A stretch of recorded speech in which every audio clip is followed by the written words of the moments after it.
bonjour à tous et merci d'assister à cette nouvelle conférence.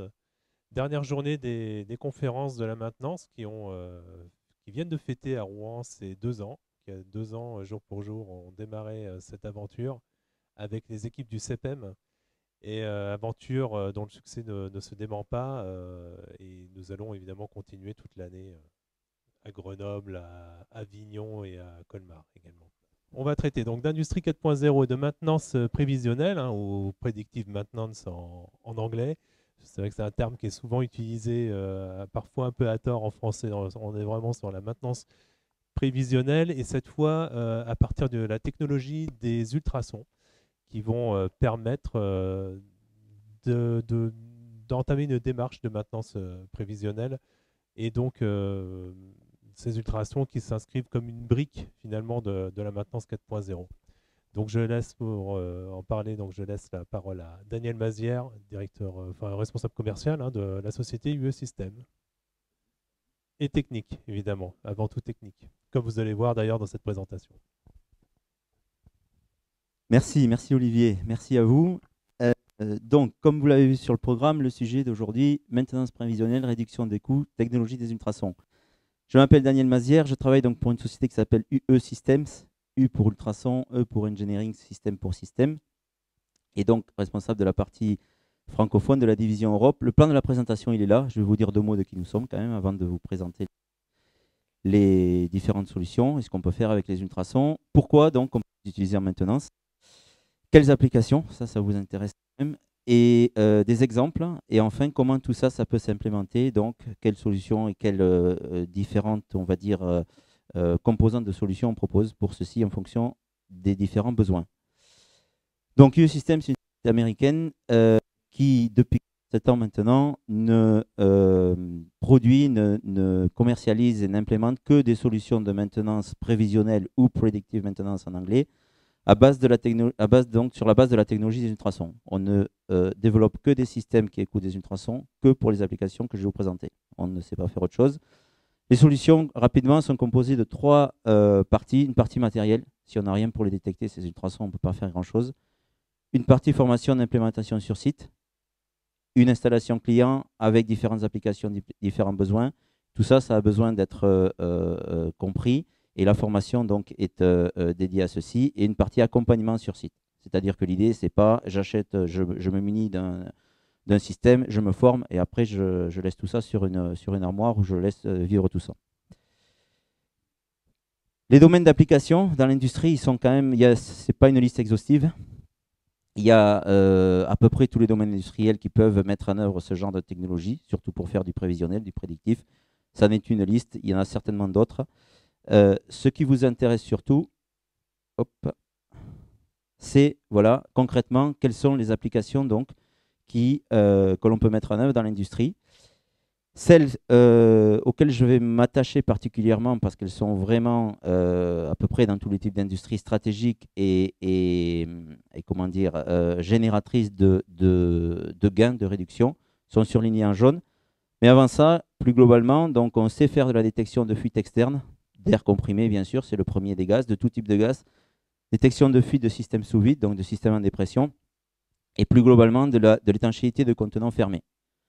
Pour cette application-là, même si nous, êtres humains qui n'entendons pas ces ultrasons, n'y pensons pas forcément, dès lors qu'on a une fuite de ce type-là, eh bien, on génère une turbulence qui génère de l'ultrason que l'on détecte, que l'on localise et que l'on va même, dans certains cas, quantifier. Un deuxième type de fuite auquel on s'attaque, que l'on diagnostique, que l'on détecte avec ces systèmes, c'est des fuites internes.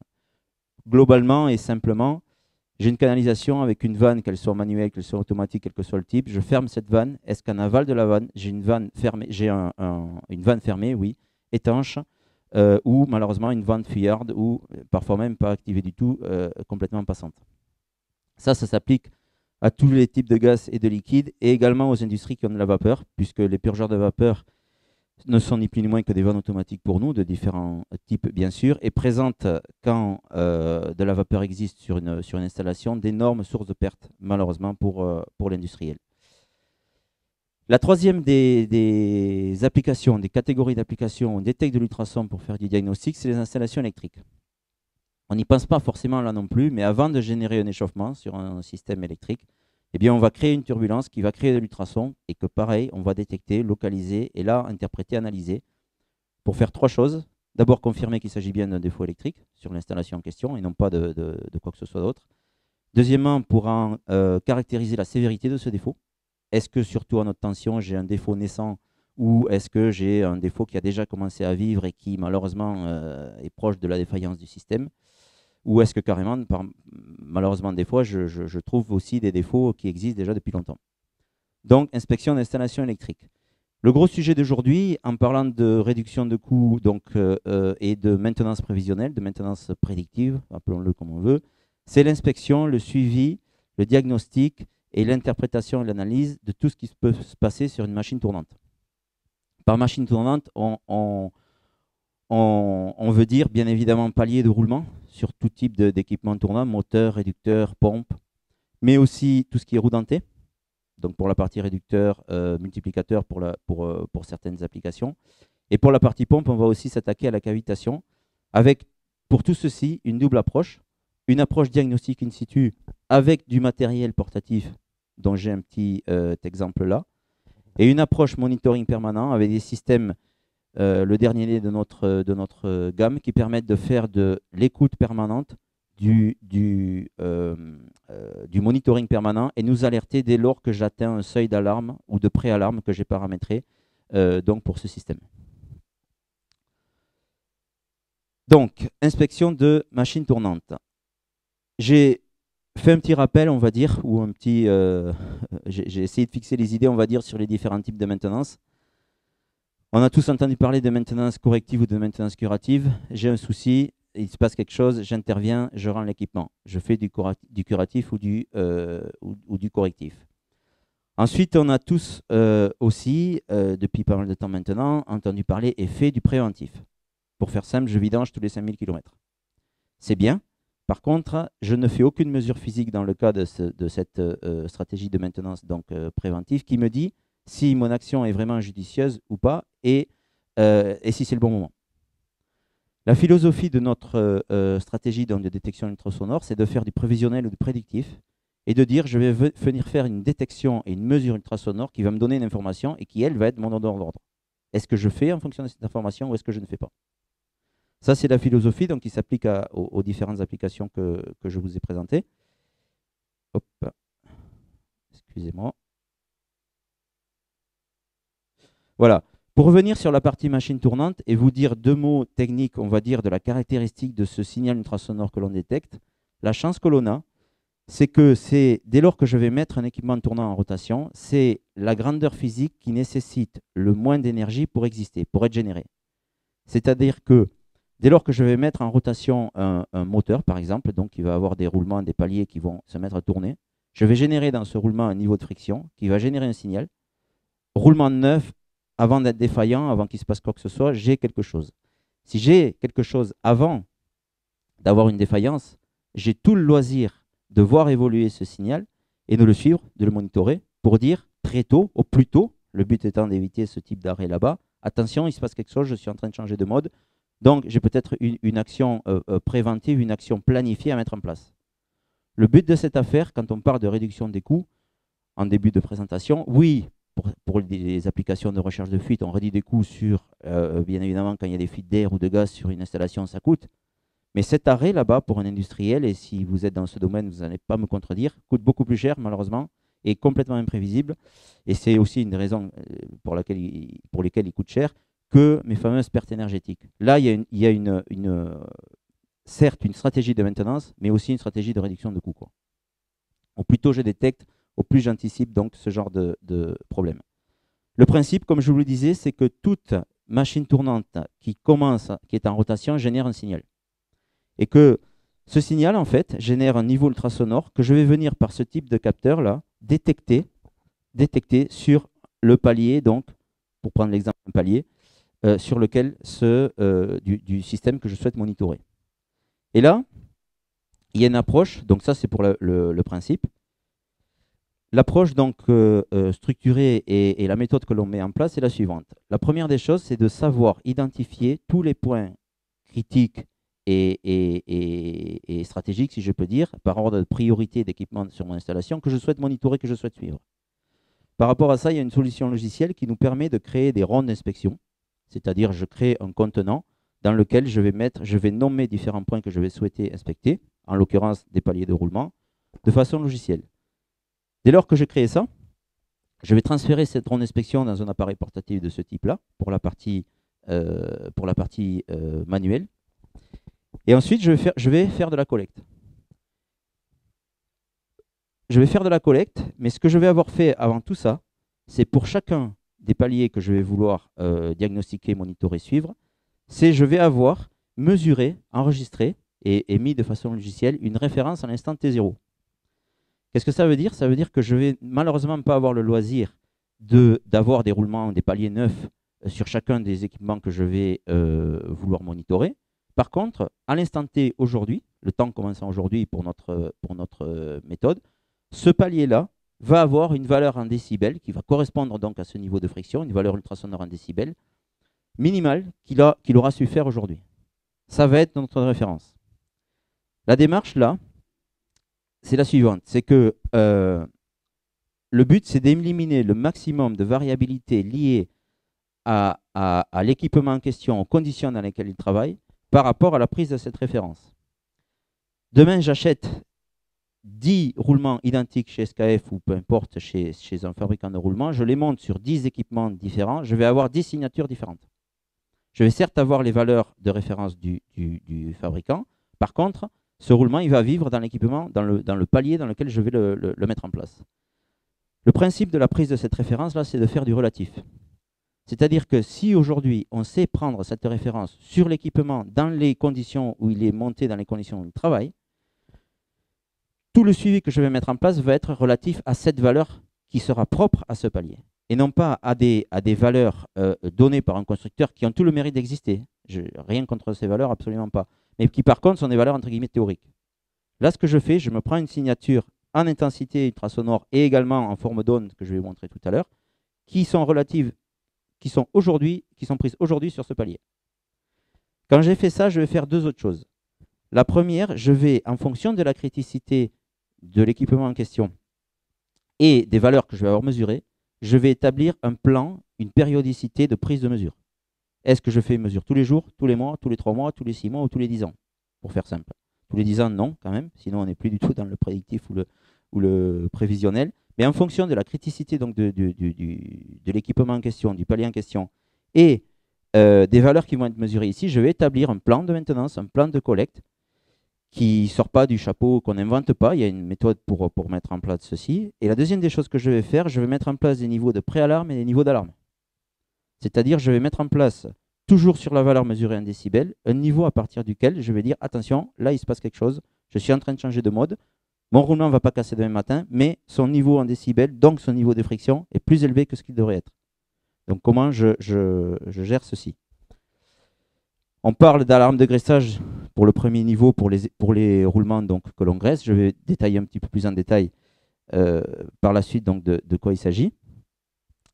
Ensuite, ce que l'on rencontre de plus en plus dans l'industrie, c'est des équipements carénés et des paliers inaccessibles. Donc c'est bien beau de dire je vais aller faire de la mesure sur des paliers en question. Si je dois décaractériser un équipement pour aller faire une mesure et que dès lors que je le décaractérise, j'arrête tout, je ne peux pas mesurer grand-chose. Donc l'idée, c'est d'avoir des capteurs comme ça fixes que je viens fixer avec un système de pastilles qui se colle sur les capteurs. Et que ces capteurs-là, je vais les faire remonter sur des boîtiers d'acquisition comme ceci, auxquels je vais venir, lorsque je vais venir faire mes tournées, connecter cet appareil pour recueillir la valeur en décibels et la forme d'onde, que je vais vous montrer dans 2 minutes, qui correspond à chacun des paliers. Ça, c'est pour la partie capteur inaccessible, mais toujours une prise de mesure manuelle. Ok, alors, excusez-moi, c'est allé un petit peu trop vite. Juste une petite illustration vidéo donc, de ce que ça donne sur un moteur. Ça, c'est la partie, c'est ce capteur-là. C'est ce capteur-là qui se connecte sur l'appareil, la partie aimantée. Ce n'est pas un capteur fixe, c'est-à-dire que j'identifie un point avec là une pastille que j'ai pu fixer sur mon palier de ce type-là. Et là, vous voyez, 37 décibels et la forme d'onde de mon signal. Le but de la manœuvre, là, dès lors que je fais la mesure, c'est de regarder deux choses. D'abord, le niveau ultrasonore en décibels. Et deuxièmement, est-ce que j'ai une forme d'onde régulière, pour faire simple, pour simplifier les choses, ou quelque chose d'irrégulier. Typiquement, dès lors que je commence à arriver sur des formes d'onde irrégulières, ben, ça veut dire que, souvent d'ailleurs, ça s'accompagne d'une valeur en décibels de niveau de friction élevé. Ça veut dire que dès lors que mon palier se met à tourner, eh ben, j'ai des points qui génèrent sur cette rotation des niveaux de friction plus élevés. Et ça correspond à quoi? À un roulement mâché, un écaillage, un problème de. Il y a beaucoup de choses qui peuvent se passer sur un roulement. La deuxième vidéo, hop. Ah, je ne vais pas dans le bon sens, excusez-moi. La deuxième vidéo, je fais la même chose. Je ne sais pas pourquoi il me fait lire les deux vidéos en même temps, avec ce type de capteur. C'est-à-dire que sur les pastilles dont je vous ai parlé, là, sur les pastilles dont je vous ai parlé, il y a également un petit point avec lequel je peux utiliser ce capteur. Ce capteur, dans le jargon, on l'appelle stéthoscope. La différence, si vous voulez, entre les deux, dans un cas, c'est de faire avec mon stéthoscope du diagnostic in situ, comme je vous disais. C'est-à-dire que j'ai un doute sur tel ou tel palier, eh bien, je ne vais pas mettre une grosse ronde d'inspection en place. Je vais mettre ce capteur sur mon appareil, je vais venir faire une mesure. La deuxième, c'est de faire du suivi prédictif, c'est le cas de le dire. Avec ce type d'aimant, je viens mesurer toujours la même chose au même endroit pour avoir un suivi de ce type-là le plus répétable possible. Ce genre de suivi n'a du sens que si je compare des pommes et des pommes. Si une fois je mesure sur la partie supérieure du palier, l'autre fois dessous, l'autre fois à droite, l'autre fois à gauche, ça ne va pas me dire grand-chose. Donc l'idée, c'est de vraiment mesurer toujours la même chose de la même façon. Là, on était toujours dans la partie manuelle. Ce que je veux vous présenter maintenant, c'est que tout ceci, on va pouvoir le faire. Je vais passer directement au synoptique de notre dernier petit système. On va pouvoir le faire de façon totalement automatique. Vous me voyez venir, hein, c'est-à-dire que ces capteurs-là, c'est les mêmes d'ailleurs. C'est-à-dire que sur une installation, je peux avoir des capteurs comme ça, sur lesquels je viens collecter de la donnée de façon manuelle avec un appareil portatif, mais je peux aussi, les mêmes capteurs, les connecter à ce fameux boîtier, forecast en anglais pour dire prévoir, qui lui va me faire trois choses. Et que je vais piloter d'ailleurs avec le même logiciel. Je vais lui dire exactement, à part qu'il va le faire de façon automatique, ce que j'ai dit à mon technicien, à mon rondier qui va prendre mes valeurs. Je vais lui dire, voilà, sur chacun des paliers, je vais te définir, monsieur le boîtier, une valeur de référence que j'aurai peut-être d'ailleurs au préalable mesuré avec l'appareil portatif. Et ensuite, je vais lui dire, voilà, sur ce type de palier-là, tu vas me faire une écoute permanente. C'est-à-dire que dès lors, avec ce système-là, la valeur ajoutée de ce système-là, c'est que quand je plug un capteur comme ça sur un palier, il écoute de façon permanente. Ce n'est pas un échantillonnage comme avec d'autres technologies, non. Le capteur est plugué sur le palier, il ramène une information permanente à ceci, mais par contre, il n'enregistre rien. Il n'enregistre rien tant que je n'atteins pas un niveau de préalarme et d'alarme prédéfini. Ça veut dire deux choses. La première, c'est que dès lors que mon palier se met à tourner, il est monitoré. Et la deuxième, c'est que je ne remplis pas une base de données de mesures permanentes effectuées par mon système. Non, mon système va venir m'alerter par SMS, par mail ou sur le tableau de bord du logiciel ou également sur mon interface GMAO, de dire attention, j'ai atteint un niveau de préalarme. Et là, il me fait deux choses, il m'alerte. Et à partir de ce niveau de préalarme, je peux lui dire, en plus de ça, le paramétrer pour lui dire enregistrement la forme d'onde. Et il me l'envoie également par mail. Ça veut dire que si demain, je suis responsable maintenant, je ne sais pas moi, d'une installation à Rouen et que j'ai un déplacement en Chine, je peux recevoir un mail avec l'alerte qui va bien, si j'ai bien paramétré ces niveaux d'alarme, et les formes d'onde donc qui correspondent à ce défaut. Et là, je peux faire même l'analyse, puisqu'il y a un deuxième logiciel dont vous voyez la photo ici qui est donnée, faire l'analyse de mon signal et dire à l'équipe sur place, attends, c'est grave, c'est pas grave, il faut faire ci, il faut faire ça. L'idée, c'est vraiment de faire du monitoring permanent, donc l'équivalent de ce qu'on a fait de façon manuelle. Ça, c'est une très belle solution. Par contre, vous comprenez que ça implique des capteurs fixes, un boîtier avec de l'électronique dedans, une solution logicielle, et que ce n'est pas en termes de coût des systèmes, ce n'est pas des systèmes qui ont un coût exorbitant, mais enfin, je vais quand même relier la mise en place de ce système à la criticité de mes installations. Je ne vais pas mettre ça sur, je sais pas moi, un moteur de fin de ligne qui n'est pas très impactant, même s'il lui arrive quelque chose, on va dire. Par contre, pour faire du monitoring permanent, pour être alerté en temps réel, c'est vraiment quelque chose d'efficace, d'autant plus que je détecte tout. L'idée de ça, c'est tout ça, ça se passe dans le domaine des ultrasons. C'est-à-dire que je n'ai pas besoin d'attendre qu'il y ait vraiment une défaillance importante pour être alerté. Et au plus tôt je suis prévenu de ça, au plus tôt je suis alerté, et bien au plus j'arrête ce fameux point rouge, j'anticipe, on va dire, ce fameux point rouge d'arrêt que j'ai vu tout à l'heure. Donc, je ne sais pas où j'en suis au niveau du timing. J'ai essayé de... J'ai encore du temps. Très bien. Pour reprendre un petit peu la philosophie que l'on a en interne chez nous, c'est qu'on dit, hein, c'est indiqué là, qu'on pense que pour faire de bonnes inspections, eh bien, il faut le bon appareil qui correspond aux bons besoins et la bonne formation, le bon accompagnement, si je peux dire, des équipes en fonction des priorités, des installations et des personnes qui travaillent avec. Je pense que j'ai à peu près couvert ce que je souhaitais couvrir. Et je suis ouvert à toutes les questions, si vous en avez. Très bien, merci. Merci beaucoup, Daniel. C'est bon, ça marche? Merci. Oui, c'est bon. Alors, peut-être une question sur le temps de mise en œuvre sur un équipement ou sur une ligne d'équipement de taille assez moyenne. Enfin, si tu peux préciser sur une certaine taille, combien de temps on peut mettre en œuvre cette technologie.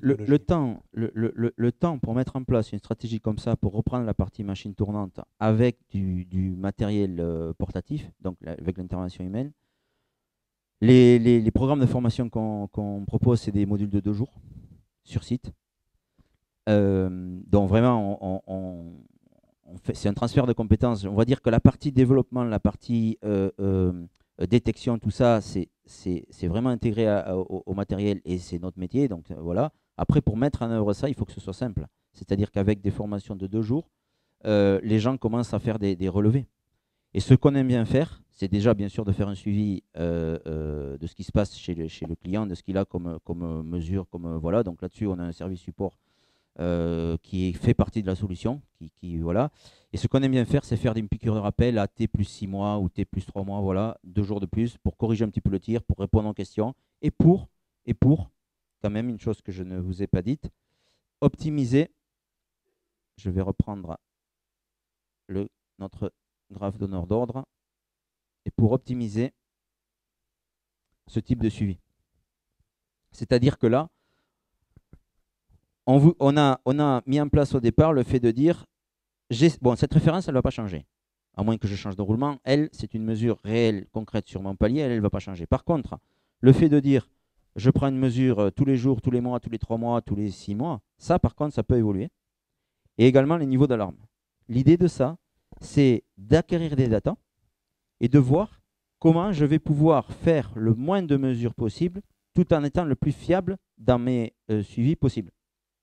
C'est-à-dire qu'il y a des équipements où je vais peut-être élargir un petit peu la périodicité de mesure pour avoir la même qualité de suivi, et d'autres, en fonction de leur criticité aussi, où je vais dire attention, là j'avais mis une mesure tous les 3 mois, peut-être je vais passer à 1 mois, parce que c'est un équipement critique, parce que voilà, il y a une variabilité importante dans mon suivi. Donc voilà, je vais adapter ça. Deuxième des choses que je vais adapter, c'est les niveaux d'alarme. C'est-à-dire qu'on apprend à connaître l'évolution ultrasonore de nos équipements. Alors, ça ne va pas changer non plus du simple au double. Hein. Ou alors, ça va dire que je me suis vraiment trompé au départ. Mais ça, je l'optimise. Une autre chose, alors j'en profite pour continuer à développer puisque j'ai du temps. Une autre chose, tu as peut-être d'autres questions, vous avez peut-être des questions, je vais y répondre, mais une autre chose qui me vient en vous commentant ceci, c'est l'aspect graissage. C'est-à-dire qu'en faisant ce type de suivi et ce type d'optimisation, le premier niveau d'alarme que je vais, ou de préalarme, on va dire, que je vais avoir établi ici, on considère pour les équipements, pour les paliers que l'on graisse, que c'est une alarme de graissage. C'est-à-dire qu'avant d'aller dire, voilà, j'ai un problème sur ce palier, je vais arrêter la machine, changer, mettre en place une opération de maintenance lourde, sur les équipements qu'on graisse, la première des choses que je vais faire, je vais graisser. Et pourquoi? Parce que en mesurant cette valeur en décibels, là, on mesure le niveau de friction de nos paliers. Et la première des causes origines, avant même des défaillants, de l'élévation du niveau de friction d'un palier, c'est juste, pour les paliers qu'on graisse, une histoire de graisse. Donc ce que je vais faire, c'est que je vais venir uniquement sur les points qui sont en alarme ici, les graisser, pour ceux qui sont pour les paliers que l'on graisse. Et ce que je vais faire, c'est que je vais venir les écouter avec un système qui se rajoute, que vous avez là. Je vais venir les écouter pendant que je les graisse. Et le but de cette affaire, en mettant en place, je reviens sur mon suivi. Alors je ne vais peut-être pas dans le bon sens. Non, excusez-moi encore. Ce qui se passe, c'est qu'en mettant en place ce genre de suivi, concernant le graissage, je vais avoir deux informations avec ce suivi et une que je vais compléter. Je m'explique. Dès lors que j'ai un palier qui atteint ce premier niveau d'alarme, pour moi, ça veut dire qu'il a besoin d'être graissé. Et j'ai deux informations ici. Il a besoin d'être graissé et quand, à ce moment-là. Ça déjà, par rapport à une stratégie, entre guillemets, de graissage traditionnelle qui existe dans l'industrie, j'ai déjà deux informations importantes là. Aujourd'hui, une stratégie de graissage, on va dire traditionnelle qui existe, c'est à fréquence fixe. C'est souvent un nombre d'heures, par exemple, donné souvent par le constructeur de l'équipement. Et en termes de quantité, c'est soit des quantités, des volumes mesurés, soit c'est un petit peu au petit bonheur la chance, c'est-à-dire que je graisse tant que je ne vois pas de graisse déborder partout. Et là, le problème, c'est que je fais deux choses. Je viens graisser un palier dont je ne sais pas si j'en ai besoin, et en plus, en termes de quantité de graisse, ben, souvent c'est trop. Et ce trop en question, malheureusement, n'est pas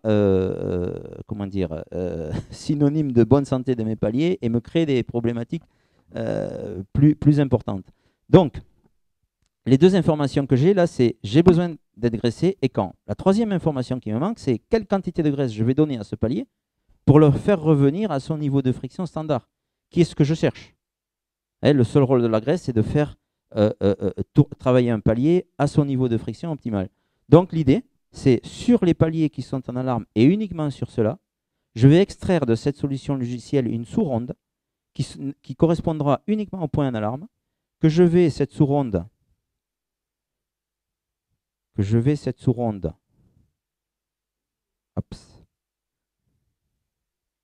charger via un système de carte SD dans un petit appareil comme ça, et je vais dire à la personne qui est en charge du graissage, monsieur le graisseur, tu ne vas aller graisser que les roulements qui sont sur ta ronde, qui vont s'afficher ici sur ton petit écran, et ce que tu vas faire, tu vas les écouter pendant que tu les graisses.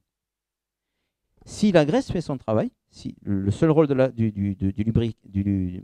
graisse en question étant de faire diminuer le niveau de friction, si la graisse fait son travail, il va arriver un moment où quand je vais me mettre à graisser, le niveau de friction va baisser, la valeur en décibels va baisser. Ce que je vais écouter dans mon casque, ce que je ne vous ai pas dit aussi, c'est qu'on connecte un casque d'écoute à tous nos systèmes pour retranscrire un signal audible, parce que mon oreille humaine n'entend pas les ultrasons, à l'utilisateur. Et concrètement, dans le casque, dans les oreilles du graisseur, je vais avoir quelque chose comme ça. Si j'ai un roulement bien portant au départ qui a une signature de ce type, qu'un beau jour, ce même roulement, je ne sais pas si vous entendez, ça accroche un petit peu. Alors, je ne sais pas, excusez-moi. Celui que je voulais faire écouter, c'était celui-ci. Si un beau jour, j'ai un palier qui a ce type de signature, et que cette signature s'accompagne d'une valeur en décibels qui est en alarme jaune ici, ce que je vais faire, c'est que je vais donc écouter. Excusez-moi. OK.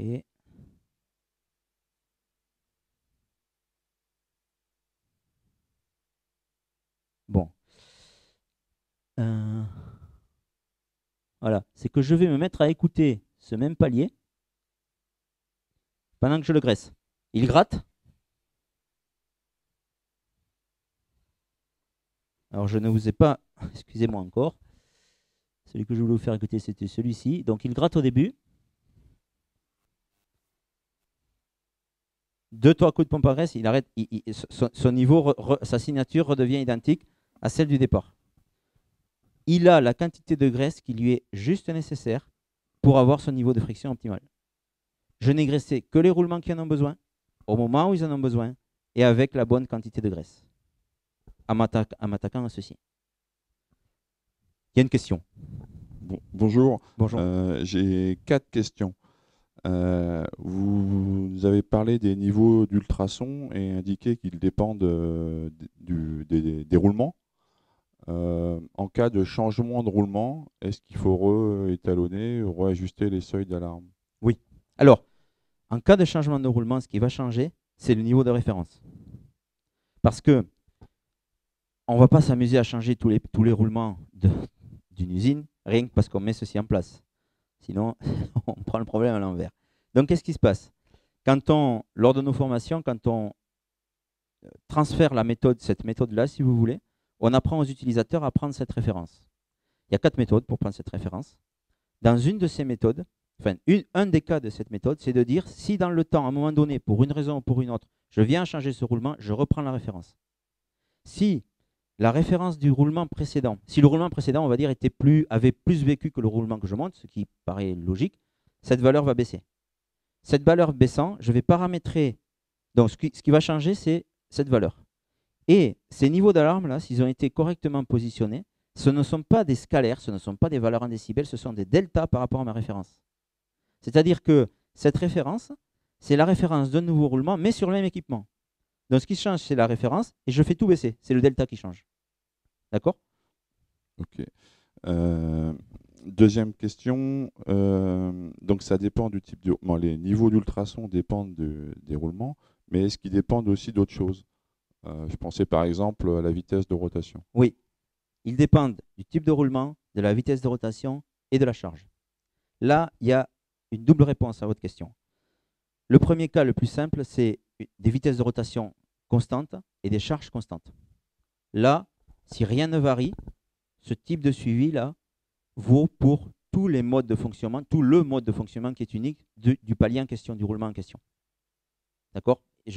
Ce paramètre-là ne varie pas, donc parfait, tout va bien. Maintenant, il y a 2 autres cas. Il y a le cas des vitesses de rotation qui changent et il y a le cas des charges qui changent. Et là, il y a 2 façons d'approcher la chose. Soit je vais établir autant de suivi de ce type-là que j'ai de modes de fonctionnement, soit plus élégant que ça, dans tous mes modes de fonctionnement, il va y en avoir un qui va être plus contraignant que les autres mécaniquement pour mon palier. Et là, ce qui se passe, la méthode, c'est la suivante, c'est de dire que si je suis dans un mode contraignant et que j'ai un début de défaillance ou un problème dégraissage qui arrive sur mon roulement, le mode dans lequel je vais le détecter le plus, ça va être le mode le plus contraignant. Donc l'idée, c'est de déterminer ce mode et de mettre en place un suivi dans le cas de ce mode-là. Ça veut dire que les mesures devront, pour être le plus juste possible, toujours être prises dans ce mode. Ok, merci. Encore 2 petites questions. Donc ça veut dire que les seuils d'alarme, il faut les mettre manuellement?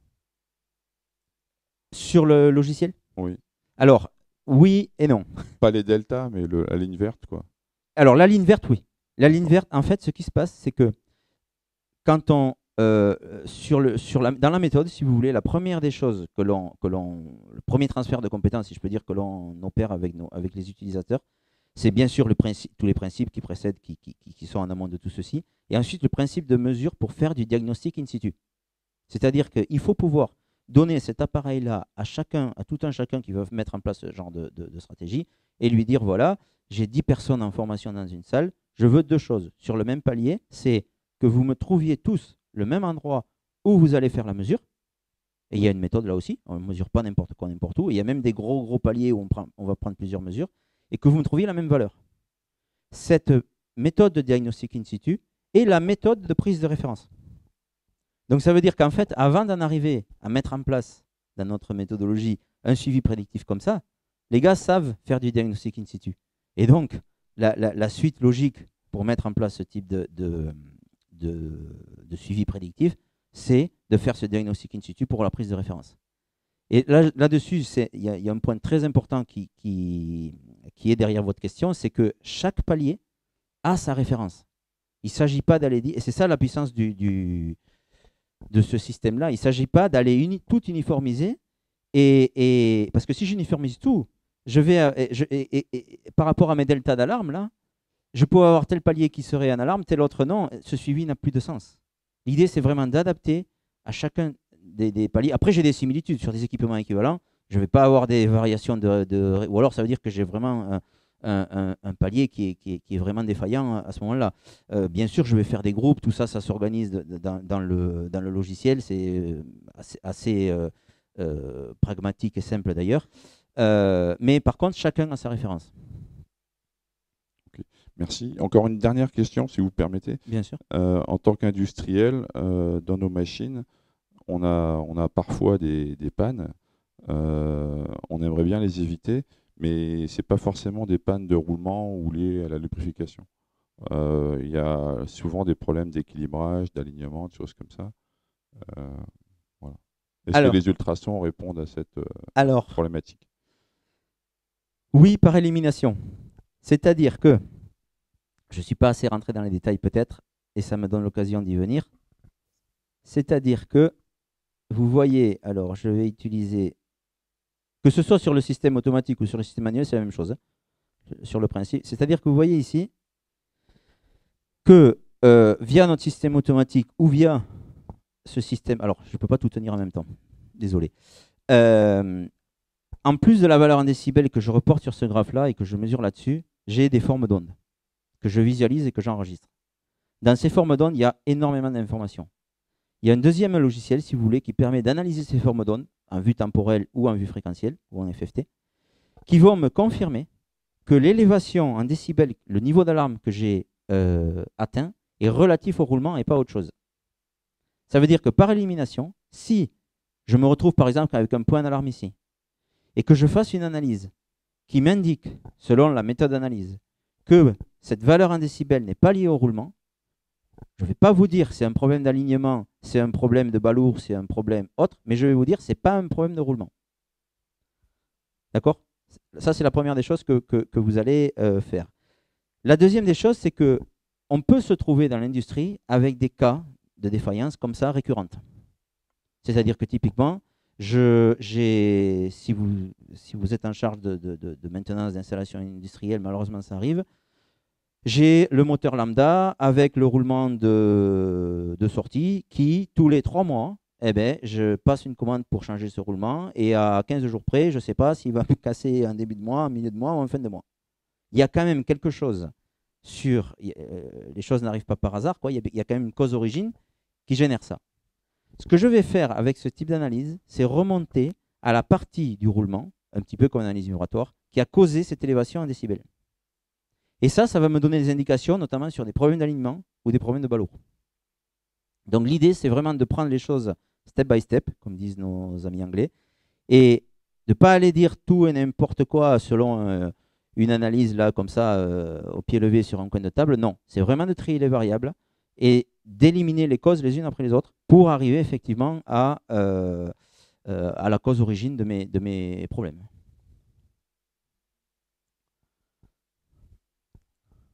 Très bien. Y a-t-il d'autres questions? Oui, vous nous avez expliqué, bonjour d'abord, Bonjour. vous nous avez expliqué qu'on travaille en relatif, donc est-ce que ça veut dire qu'il faut d'abord se faire son expérience ou est-ce que vous avez des modèles qui permettent déjà de détecter les premières pannes, enfin les premières dégradations avant qu'on ait les premières pannes, quoi? Il y a 3 éléments de réponse à votre question et la question est très pertinente. La première des choses, c'est qu'il faut vous donner la méthode. On ne va pas aller, si on va mesurer n'importe quoi, n'importe comment, forcément, pour interpréter derrière, ça va être le flou artistique le plus complet, et ça, c'est pas bon. Donc, on vous donne le principe, on vous donne la méthode, et on vous donne des modèles, on vous donne des exemples. De sorte à ce que, quand vous allez, j'y reviens, il faut apprendre à marcher avant d'apprendre à courir, c'est vraiment la méthodologie. C'est-à-dire que, de sorte à ce que quand vous allez aller faire du diagnostic in situ, ou prendre ces références-là, vous sachiez déjà nous mettre les différents paliers que vous écoutez dans une des 3 catégories suivantes, pour faire globalement, grossièrement. Hein. Soit un palier défaillant, soit un palier parfait, comme vous avez écouté là, soit un palier, on va dire, en position intermédiaire, qui potentiellement peut être un palier qui a besoin d'être régressé. Donc, par l'exemple, on vous donne cette méthodologie-là, et avant même de mettre en place ce type de suivi prédictif, on ne passe pas à l'étape 2 tant que l'étape 1 n'est pas validée, de dire les 10 personnes qui sont dans la salle, qui sont en train de mettre ça en place, ont les mêmes résultats, les mêmes diagnostics sur les mêmes paliers et les mêmes points de mesure et les mêmes valeurs. Ça, c'est la première des choses.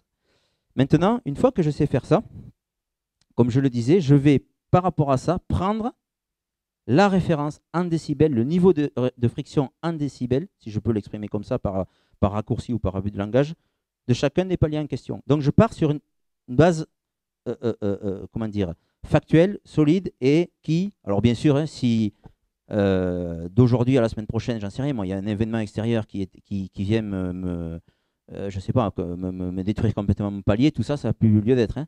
Mais bon, toute chose étant égale par ailleurs pour un suivi standard, je dirais, pour un fonctionnement standard, je sais prendre cette référence. Et ensuite, je viens adapter mes niveaux. C'est vraiment rationnel, logique, et on n'invente rien. Sinon, pourquoi on n'invente rien? On ne peut pas se permettre d'inventer, parce que la suite logique de ça, c'est quoi? C'est une intervention de maintenance, voire même un arrêt de l'équipement. Si on n'est pas sûr de notre coût sur ce genre de suivi, il ne faut pas qu'il y ait d'incertitude dans la prise de décision qui découle de ça.